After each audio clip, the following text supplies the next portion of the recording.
In this lesson, we're going to talk about slides, and not these things. We're going to talk about the legato technique that has a cool gliding connected sound on the fretboard. Let's get right to it.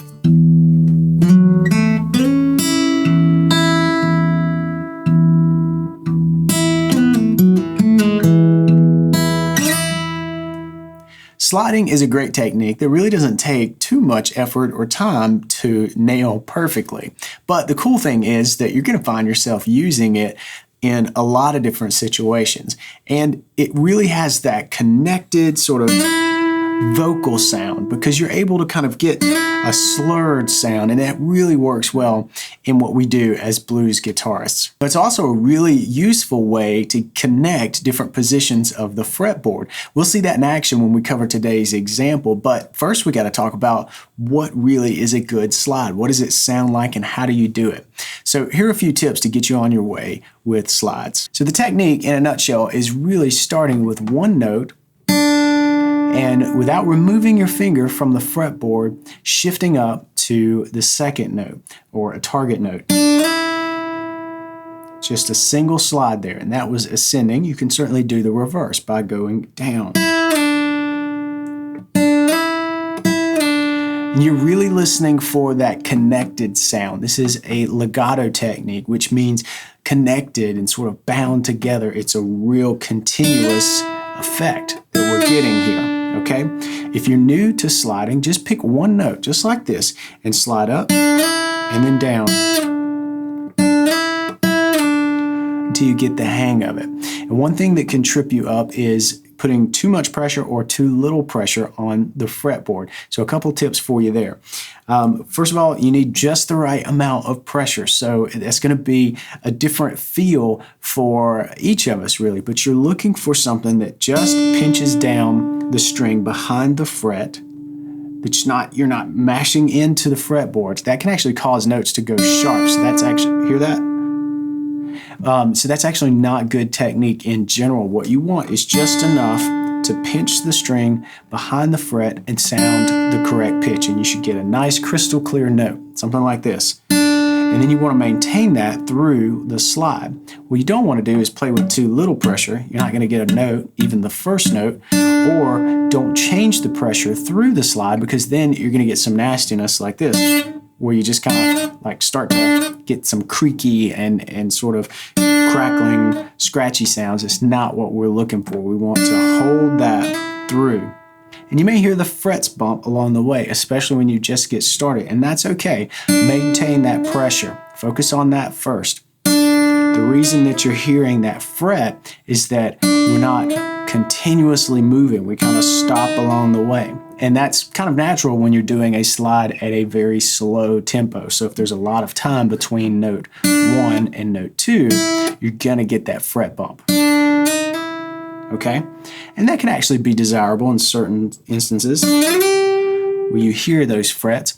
But if you want to kind of quicken that slide, you'll get that much more fluid and connected sound, where you don't really hear the fret bumps in between, okay? So that's a quick kind of get up off the ground and get running tutorial on sliding. Like I said, it doesn't take a whole lot to get the hang of it. Okay, one other quick tip before we get into our example, which puts this to use and then also introduces a couple of cool articulations, just the subtlety of sliding. And the tip is not to let your thumb on your fret hand get in the way. You don't want your thumb to, kind of get stuck on the neck and not move with the note, right? So just as this little example here, your thumb doesn't have to move a lot because you're not traveling too far. But if you're sliding, say from the 3rd fret up to the 8th, your thumb's gonna have to release the pressure or gently glide against the back of the neck, okay? You can't leave it there. You can't anchor down, right? And you don't want to get the feeling that you're dragging your thumb along.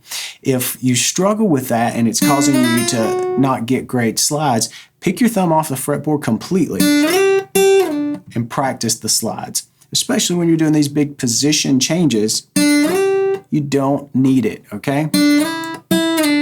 It's quite okay to keep it there if it's not a problem for you. If it is, run through some exercises just like this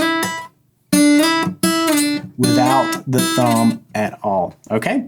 All right, so now let's get into the example. Let me play through it again for you, and then I'll come back and we'll start breaking it down. I'm gonna point out where we're using slide techniques and where it's like a little something special than just the basic sliding. Okay, here we go.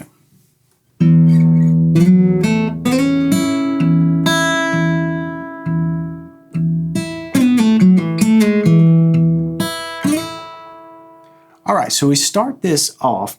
This is in E, and it's just a little piece to give us an example of how we can use slides in a real situation. So what I'm doing is basically keeping an E bass kind of intact. It's not, necessarily played on top of every quarter beat.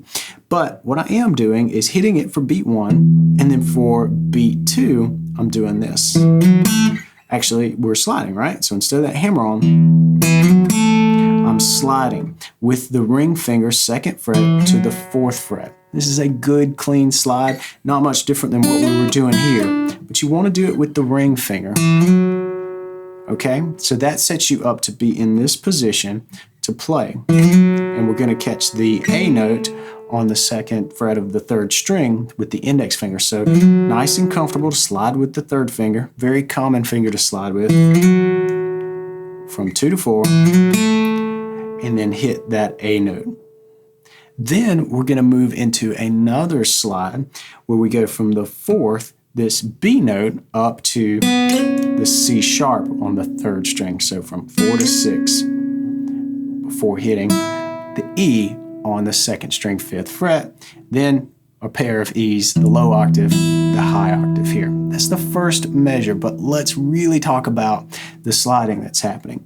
We start off just the bass, then we slide. See how that's a cool way to kind of get into this A note here? You could do this, but it adds a little something to the note, to this F sharp when you slide into it. And then we slide up again from the B to the C sharp. But this is really cool because now we're kind of out of this position and we're up here and we've got access to some different notes up here. So this is a great example of where an easy slide can connect you to a different part of the fretboard. Okay, so that's the first, but then we slide up again. All right? And after that, we're gonna just kind of let this piece breathe for a second. In fact, it's the first 3 beats, 3.5 beats, really 1, 2, 3, and are nothing but the bass, right? We're just gonna do 3 solid quarter notes on the and of 3. We're gonna pick this E. So we're just hanging out where we landed. 1, 2, 3, and we hit the E on the 2nd string. Then we kind of do the reverse and slide down from the C sharp to the B on the 3rd string, and then pull off to the A. 1, 2, 3. Followed by a pull off from the F sharp down to the E. All right, and that wraps up that measure. So it's really just 3 bass notes followed by kind of an answer to get us back down to this E position. 1, 2, 3, and.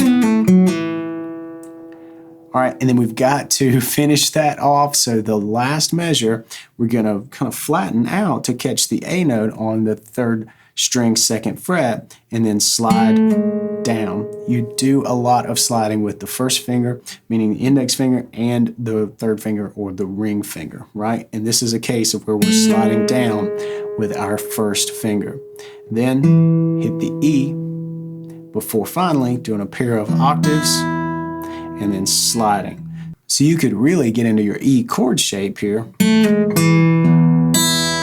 And then what we're going to do is slide from the 2nd up to the 5th on the 2nd string. Another E, but a cool thing to do here, you can't slide into this open string from a pitch below it. You just can't do it. But what you can do is slide to this E, same note, It's unison right there, but you can slide into it from a note below it on this second string. Pretty cool. And now I want to rewind a little bit and talk about some of the slide subtleties in the second measure and the third measure. Now in the second measure, this was pretty quick, right? This, you almost don't even hear the 6th fret. It is so quick in contrast to, you know, these slower slides that we were talking about earlier. There you go. What we're doing is sliding back, and this is where we're shifting positions back down to our sort of E. We're getting there anyway. And here, that's a fast slide, really slurred sound.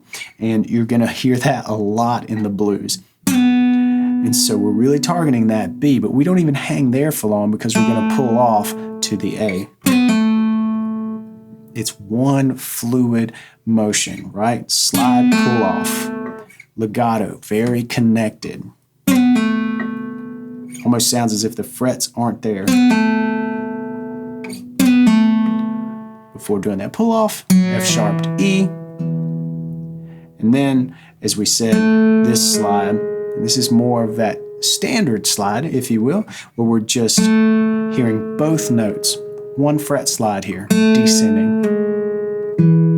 And then finally, this last one, and we're going to end in an E shape there. This last slide is kind of interesting because I said we slide from the 2nd fret up to the 5th. But again, you don't really hear that.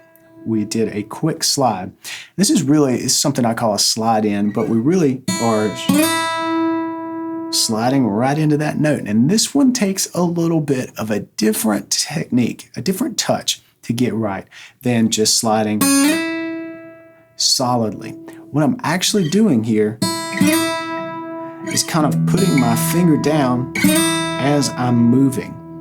So I'm not necessarily sliding from the 2nd fret to the 5th fret or the 3rd to the 5th or even the 4th to the 5th. What I'm really doing is getting my hand moving and I'm putting my pinky finger down. I'm going to do it with my index finger just to demonstrate here, but I'm putting my index finger down as I'm moving. So it's almost like I'm coming down and landing an airplane at that 5th fret, right? I'm coming in for a landing here. It's got kind of a arcing movement to it where I'm coming in, like if this is the fretboard, I'm coming in and I land at the 5th fret. If that trips you up any, then just do a regular slide where you pluck the 2nd and head to the 5th. Just make it quick. But over time, develop this technique. This is some subtlety that will really add just a little bit of nuance to your playing if you kind of slide in from nowhere. It even more so has that connected legato sound to me.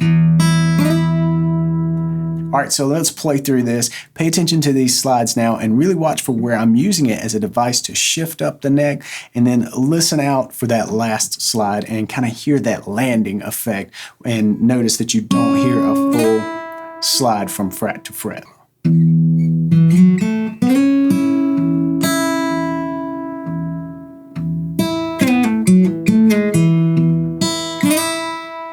All right, we're going to focus on technique over the next few Tuesday Blues lessons here. Techniques that you got to have in your back pocket, and they may need a little bit of tune-up even if you're a seasoned player. And if you're a brand new player, this is definitely going to be a series that you're going to want to follow along with.